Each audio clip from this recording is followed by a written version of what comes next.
میرا اختر چھوڑا میرا اختر چھوڑا فخر ازہر چھوڑا فخر ازہر اپنے نظام کی طرف لپکے گا۔ اب ایک دوسرا مسئلہ ہمارے سامنے آیا کہ اسلام کا نظام اطاعت ہے کیا؟ میں کہتا ہوں نظام اطاعت اسلام کا یہی ہے کہ تم اپنی ساری ضرورتوں کو اور اپنے سارے کاموں کو اللہ رسول کے حوالے کر دو۔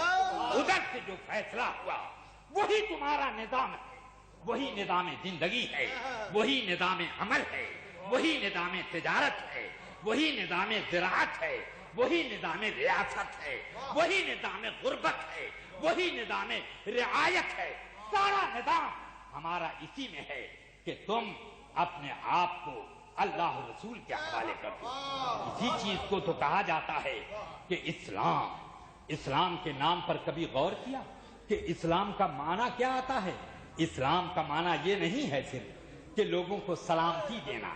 یہ سلامتی دینا یہ تو اسلام کا وہ معنی ہے جو اصل معنی کی فرع ہے، یعنی آپ کہہ سکتے ہیں کہ معنی کی کا ایک معنی کی کا تأثر ہے یا اس کی تاثیر ہے اور اثر ہے، ورنہ اصل معنی اسلام کا آتا ہے خود سپردگی۔ اسلام کا معنی ہے سر بطاعت نہادن، سپرد کر دینا۔ اسی لیے اللہ نے فرمایا سیدنا ابراہیم علیہ السلام سے، قال اسلم، اے ابراہیم تو اللہ کے حوالے کرا اپنے آپ کو۔ حضرت ابراہیم عرض کرتے ہیں جیسا کہ قرآن حکیم میں فرمایا کہ قال اسلمت للہ رب العالمین، میں نے اپنی پوری شخصیت کو اس پروردگار عالمین، سارے عالم کے پروردگار کے حوالے کیا جس کا اس میں جلالت اللہ ہے، اس کے سپرد کر دیا سارا معاملہ۔ اس لیے اب جب یہ خود سپردگی ہوتی ہے تو اسی خود سپردگی کو ہم نظام اطاعت کہتے ہیں۔ یہی اسلام کا نظام اطاعت ہے، مگر آج دنیا نے اس کو ہمارے لیے ایک غلط پروپیگنڈے کے طور پر اعلان کرنا شروع کیا کہ یہ بنیاد پرستی ہے، یہ اسلام بنیاد پرستی کا نام ہے، اور خود سپردگی یہ دہشت پسندی ہے، یہ گروہ بندی ہے۔ دنیا کے دھارے میں اور ماحول کی عکاسی میں انسان کو اپنی زندگی گزارنی چاہیے۔ میں کہنا چاہتا ہوں کہ دنیا کے تو بہتیرے ماحول ہیں، مگر ان ماحولوں میں ابھی کوئی بھی عقل مند یہ طے نہیں کر سکا کہ ہمارے یہاں کا قانون زیادہ صحیح ہے کہ تمہارے یہاں کا قانون زیادہ صحیح ہے۔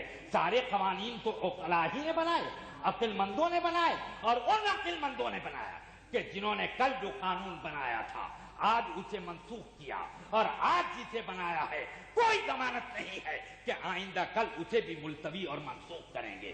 یہ ہمیشہ ہوتا رہا ہے۔ تو آپ کے قوانین کی تو یہ حالت ہے کہ روز آئے دن تبدیل ہو۔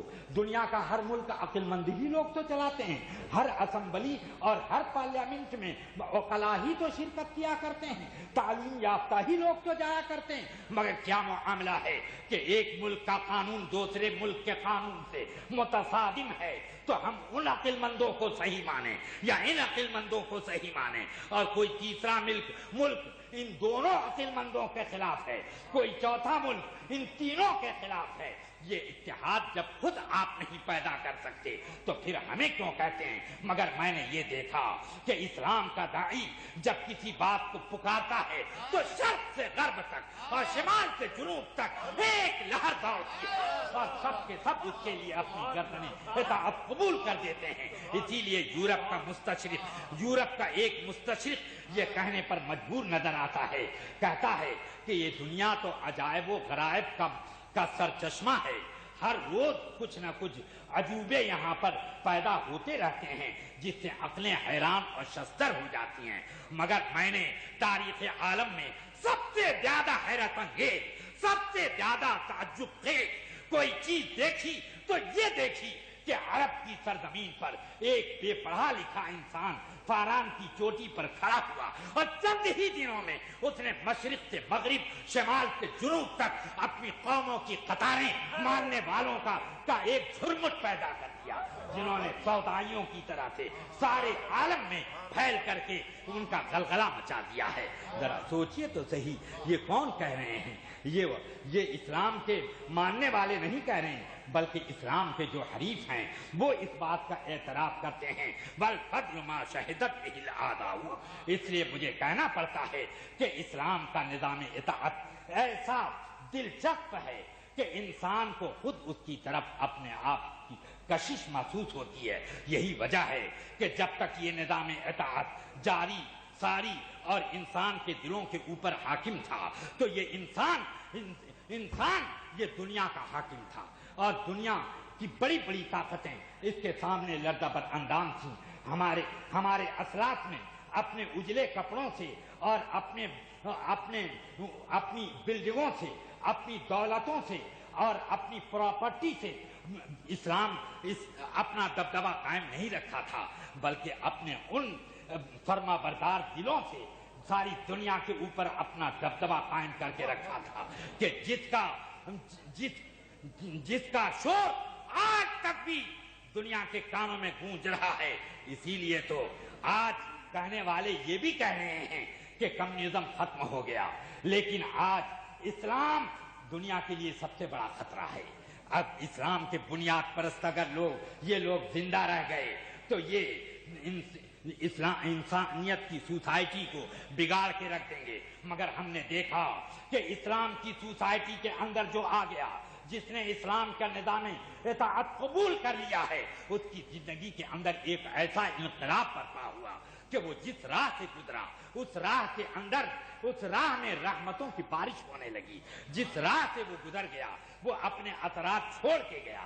لیکن ہم نے آج کی سوسائٹی یعنی آج کی وہ غیر مہذب سوسائٹی جس کو تہذیب کی سوسائٹی کہا جاتا ہے، جس کو قانون کی زبان نے بڑی گہرائی دے رکھی ہے، بڑی وسعت دے رکھی ہے، اور جس کو دیدہ دلیری کا حق دے رکھا ہے، آج ان لوگوں کو ہم دیکھتے ہیں کہ وہ جس راہ سے گزر جاتے ہیں وہاں پر بے چینیاں پیدا ہو جاتی ہیں، وہ جس حلقے میں بیٹھ جاتے ہیں وہاں کا معاشرہ خراب کر دیتے ہیں، وہ جن لوگوں کو اپنا دوست بنا لیتے ہیں ان کی زندگی کے اندر وہ گھن بن کر کے داخل ہو جایا کرتے ہیں۔ یہ ایسا جراثیم ہو گیا ہے کہ جس نے انسانیت ہی کو پامال کر دیا ہے۔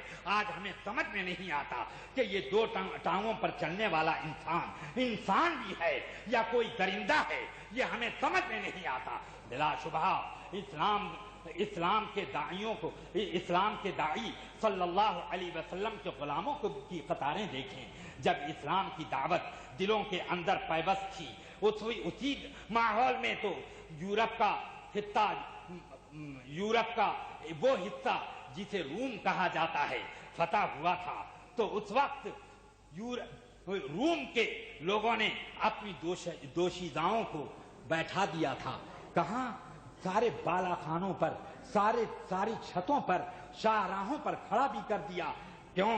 کہ اسلام کا لشکر آج شہر کا جائزہ لینے کے لیے نکل رہا ہے۔ مگر اس وقت دیکھا یہ گیا کہ مجاہدین اور اسلام کے ماننے والے لوگ جب ان گلیوں سے گزرے سب کی نظریں جھکی ہوئی تھیں، کوئی گلی کی بہاروں کو نہ دیکھ سکا، بلڈنگوں کو نہ دیکھ سکا، شاہراہوں کو گن نہ سکا، عمارتوں کی بلندی کو نہ دیکھ سکا۔ نگاہوں پر محمد رسول اللہ کا پہرا بیٹھا ہوا تھا۔ آج نگاہوں کے سامنے وہ نہیں تھے مگر پہرا تھا۔ کیوں پہرا تھا؟ کہ نگاہ کے سامنے نہ ہوں مگر دل کے سامنے تو مصطفیٰ ہیں، ان کا جلوہ کار فرما ہے، تو حکومت یہاں